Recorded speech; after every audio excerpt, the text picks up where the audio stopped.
Ang Ebanghelyo ni Luke Kabanata 17.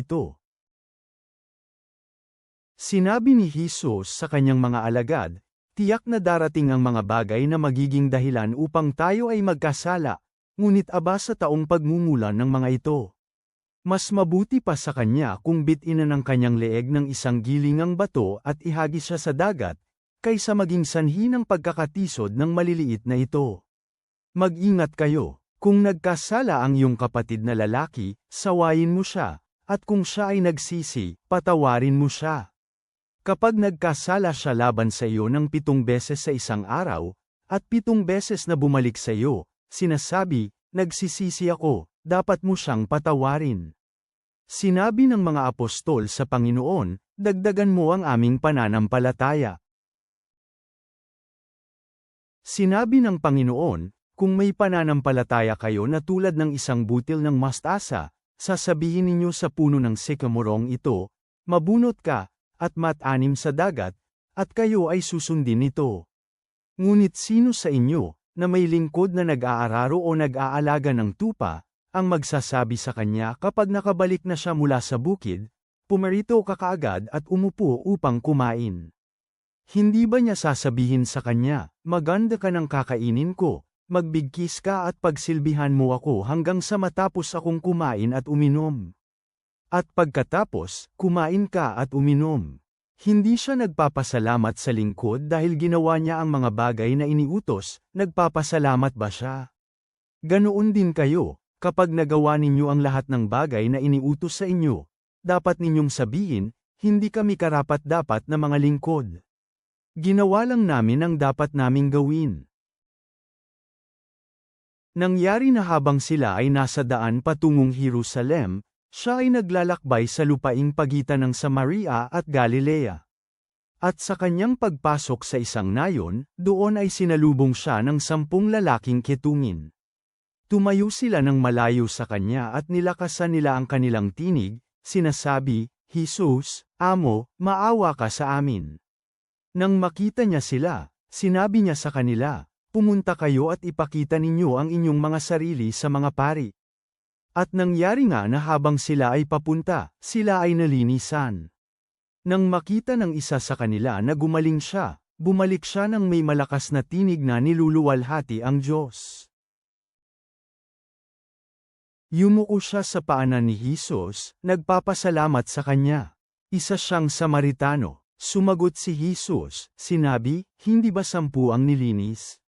Nasaan ang 9? Wala bang ibang bumalik upang luwalhatiin ang Diyos, maliban sa dayuhang ito?"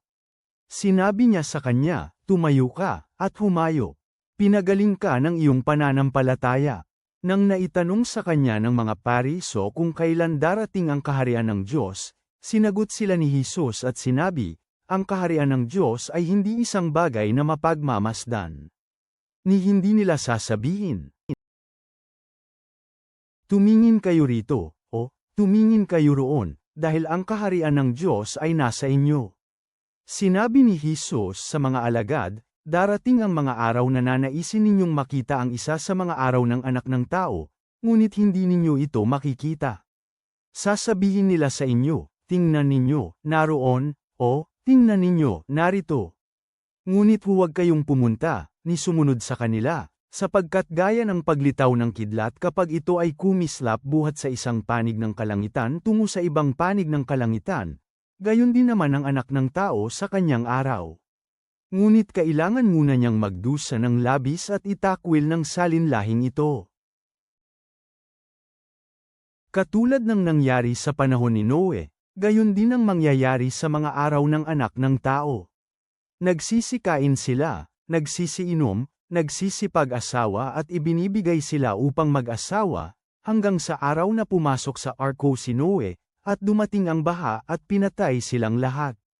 Gayon din naman, katulad ng nangyari sa panahon ni Lot, sila ay nagsisikain, nagsisiinom, nagsisibili, nagsisitinda, nagsisipagtanim at sila ay nagsisipatayo ng gusali. Ngunit ng araw na lumabas mula sa Sodoma si Lot, umulan ng apoy at asupri mula sa langit, at pinuksa silang lahat. Ganoon din naman ang mangyayari sa araw na may hayag ang Anak ng Tao. Sa araw na yon, ang nasa taas ng bahay ay huwag nang bumaba upang ilabas ang kanyang mga kagamitan sa bahay. At ang nasa bukid ay huwag nang bumalik. Alalahanin ninyo ang asawa ni Lot. Sino mang naghahangad na iligtas ang kanyang buhay ay mawawala nito, ngunit ang sino mang mawalan ng kanyang buhay ay makapagliligtas nito. Sinasabi ko sa inyo, sa gabing iyon ay mayroong 2 tao sa isang higaan. Ang isa ay kukunin, at ang isa ay iiwan. Mayroong 2 babae ang magkasamang jijiling. Ang isa ay kukunin at ang isa ay iiwan. Mayroong 2 tao sa bukid, ang isa ay kukunin at ang isa ay iiwan. Tinanong nila sa kanya, "Saan, Panginoon?" At sinabi niya sa kanila, "Kung saan naroon ang bangkay, doon din nagtitipon ang mga buwiter." Panginoon, na nagpapalaki ng pananampalataya at nagpapagaling ng mga ketungin, palagwin mo ang paniniwalang kasing laki ng buto ng mastasa sa mga panahon ng pag-aalinlangan. Patawarin mo kami ng paulit-ulit sa mga alitan sa aming mga relasyon. Tulungan mo kaming maglingkod ng tapat ng hindi umaasa ng papuri. Ibalik namin ang pasasalamat sa mga awa na aming natanggap. Palakasin mo ang aming mga puso sa pag-asa. Amen.